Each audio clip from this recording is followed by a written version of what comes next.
My people, before we go into this story, I hope you are sitting on something because this story is going to keep you at the edge of your seat. Do you remember part one? Yes, Mrs. Tade. She wore sunglasses inside the church. The whole city loves her husband. Market women closed their stores for him. Politicians sent envelopes. His voice shook the walls every Sunday. But at home, his hands were heavier than his words. She begged. She hid the bruises. She cooked his meal with shaky hands after he left her on the floor. When she finally found the courage to speak, she went to one woman, the same woman she thought could help, Madame Bankole. Instead, Madame Bankole called her husband and narrated everything Mrs. Tade has told her. When Mrs. Tade was called into the office, they made her kneel and apologized to the same man she reported was abusing her. And that very day, something inside Mrs. Tade broke open. Now, grab a popcorn. Part 2 is here and nothing will ever remain the same. That Thursday, when Pastor Tade got home, his jaw tightened and his eyes cold. The children were already in their rooms. The house smelled of egusi soup Mrs. Tade had cooked earlier. Everything was in its place. The way he liked it, the plates were clean, the floor was swept, and the sitting room was quiet. But none of that mattered to him right now. What mattered was what his wife had done. He dropped his car key on the table and called her name once. She came out of the kitchen with a small towel in her hand, drying her palm. She saw his face and stopped moving. Come inside, he said, walking towards their bedroom. She followed. He closed the door behind them. For a moment, he just looked at her. Then he began to speak, slowly at first, but his voice carried something dangerous beneath it. So, you have the effrontery to talk about our marriage to Madame Bankole. You opened your mouth and spoke about our marriage to another woman. You have brought shame to my name. You brought shame to my ministry and to God. Mrs. Tade stood still, but she did not tremble this time. She did not rush to explain herself or drop to her knee. She simply looked at him, and that alone infuriated him more. He stepped forward and landed a slap across her face. The sound cracked in the small room. She staggered sideways. Her hand flew up and pressed against her cheek. Her hair rang and her eyes watered. For a few seconds, there was only silence. Then something happened. Mrs. Tade straightened up, not slowly, not shakily. She stood up fully, the way a person stands after they have decided something. Her hand dropped from her cheek. She looked at her husband directly, and before he could speak or move, she raised her right hand and slapped him once, cleanly on his left cheek. He did not move. Shock held him in place. Then, as if she was done, no, she raised her left hand and slapped him on the right cheek again. The room was completely still. Pastor Tade stood there with both hands hanging on his sides, his mouth slightly open. He could not speak. He could not process what had just happened. This woman who had spent 16 years on her knees, this woman he had controlled with his voice and his hands, this woman who flinched whenever he raised his arm, had just looked him in the eyes and hit him back not once but twice. He searched her face for fear. There was none. He searched for apology. There was none. What he found instead made him uncomfortable in a way he could not name. If you dare touch me again, she said quietly, I will not be silent. I am done being your punching bag.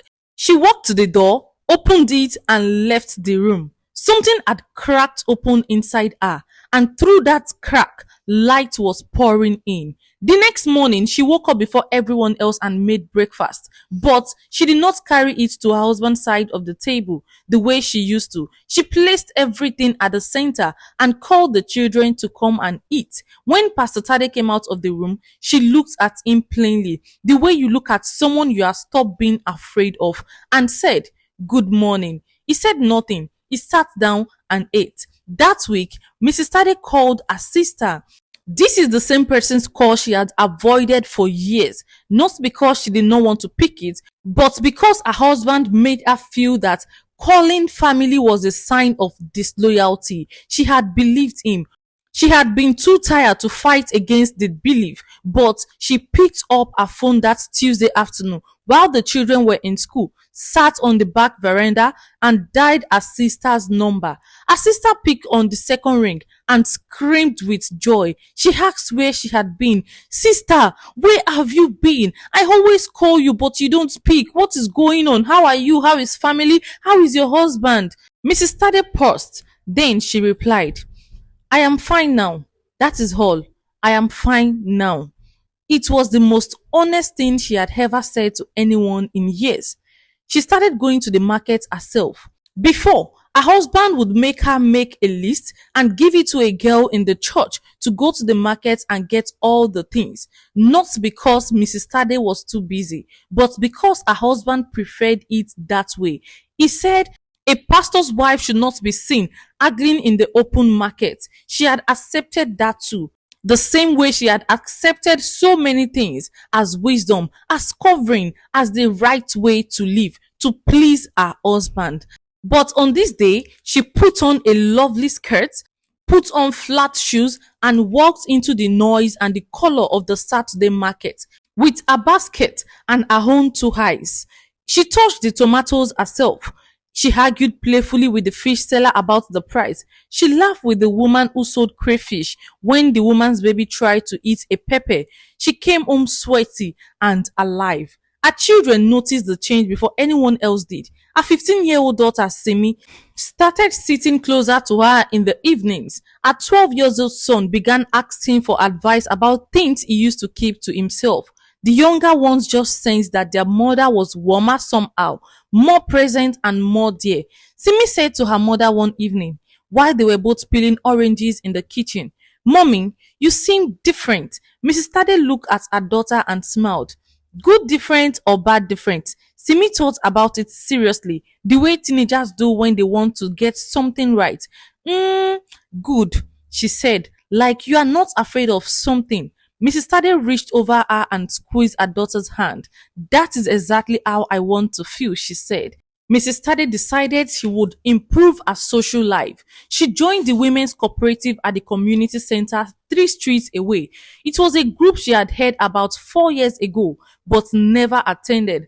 30 women who met every Thursday to discuss savings, small business ideas, and community matters. She had always thought it was not for her, that her identity as the pastor's wife placed her above or apart from such gatherings. She saw now that it had been loneliness packaged as status.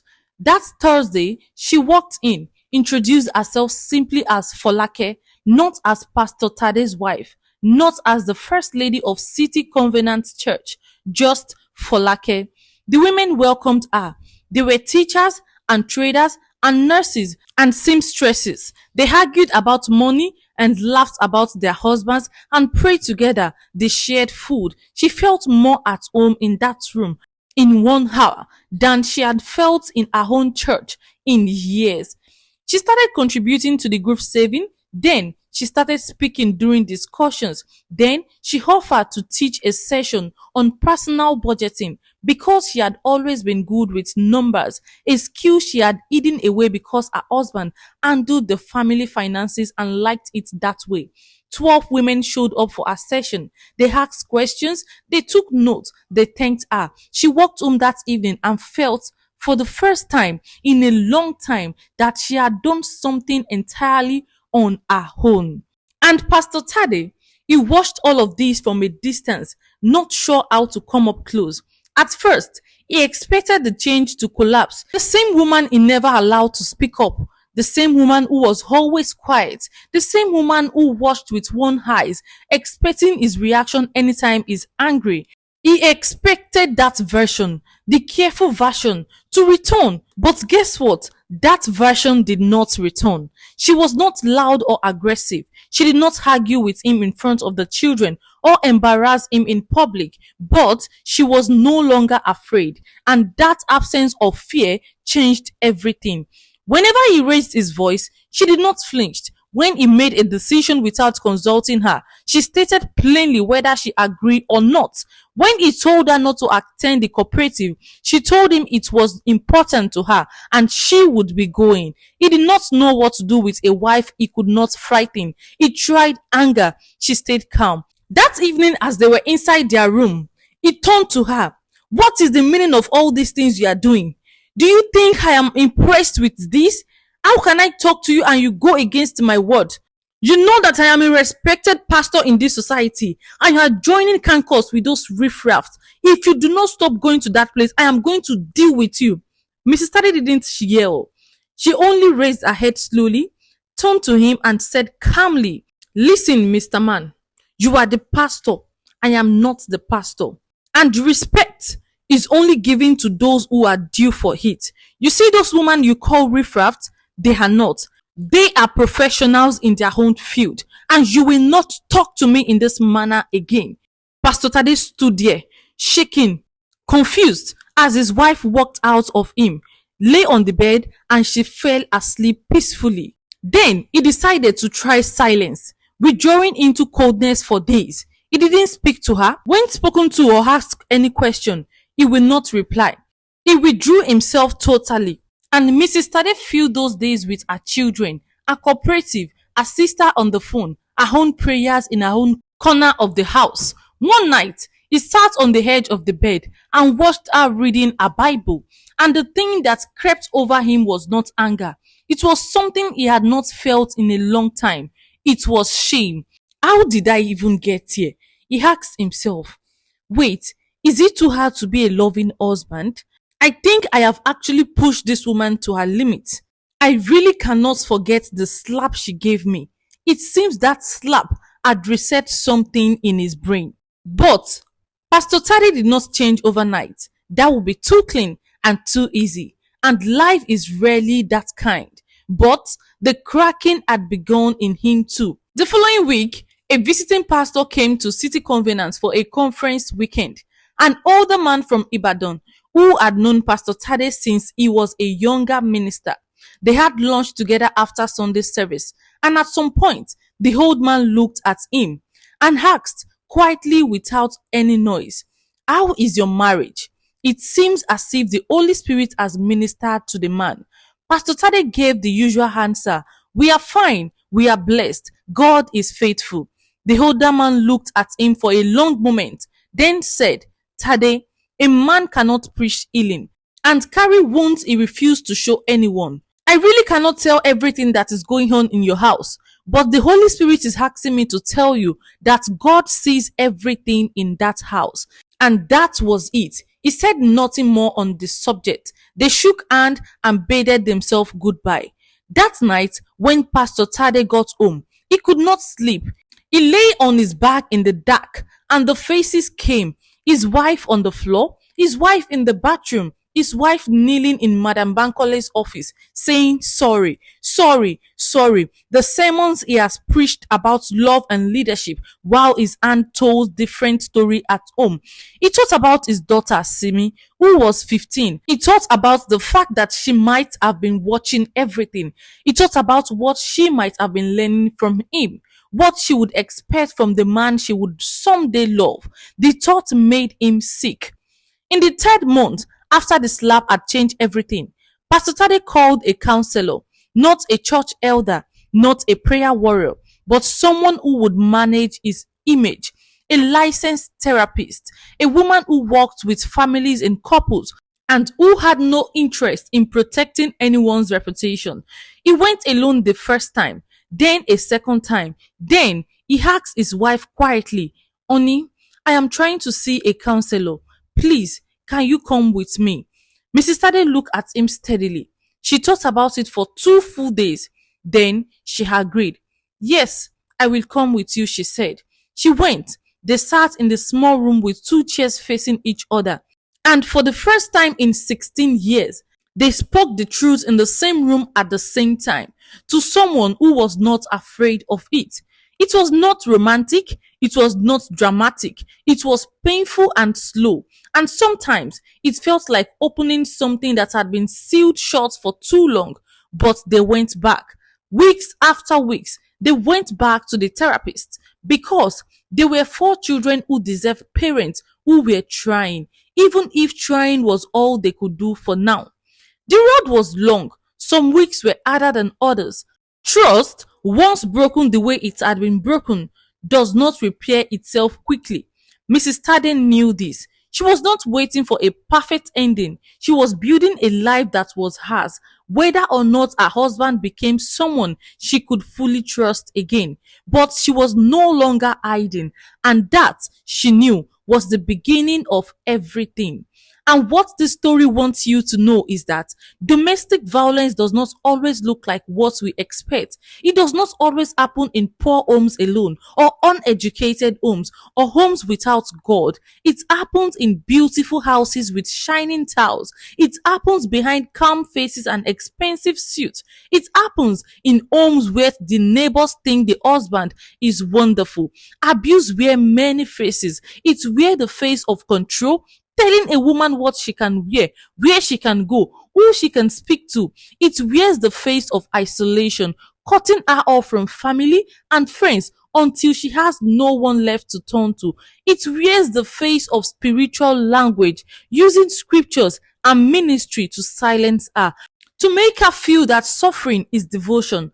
Before we round up this story, I want you to know this. Women who stay in dangerous marriages are not weak. They are often caught in systems that have told them from every direction that endurance is love, that submission means silence, that speaking out is betrayal, that a man of God cannot always be a man who harms. These lies are powerful and they are common, and they keep women in pain long after the pain should have been enough to make someone help. Now, let's talk about Madame Bankole. She was not a villain. She was a woman who believed what she had been taught, that a home must be kept together at any cost, that a woman who speaks about her pain is causing problem, that the church reputation matters more than one woman's body. Many good people believe these things. That is exactly what makes them dangerous. What changed for Mrs. Tade was not just one slap returned. It was a decision, growing slowly in the dark place where she kept her real self, that her life had value even when no one was counting it, that her children were watching, that silence was not the same as peace. If you are in a home where you are afraid, where you are told that your pain is your fault, where love comes wrapped in control, please, I want you to know this. What you are experiencing has a name, and it is not normal, and you deserve help. Talk to someone you trust, a friend, a family member, a doctor, a counselor, a shelter, or even leave a comment in this video. Do not wait until you have proof that is good enough for the world. Your experience is enough. If you know someone who might be suffering, do not tell them to pray harder or submit better or protect the man's image. Ask them if they are safe. Listen without giving advice. Help them find real support. This is what a Madam Bankole should have done. It is not too late for any of us to do better. And to anyone who holds spiritual authority over others, know this: your title does not make you exempt from accountability. It makes it even more urgent. The people who trust you are watching not just what you preach, but how you live. The damage done inside a home does not stay inside a home. It travels into children and into communities and into the next generation. A man of God who harms his wife is not a man of God at home. And home is where it matters the most. I hope you have not just watched video alone and you have learned something from this video. Please do not forget to subscribe to this channel, leave a message for us in the comment section, and like this video. But most importantly, share this video and spread love. Thank you for watching, and I will see you in the next one.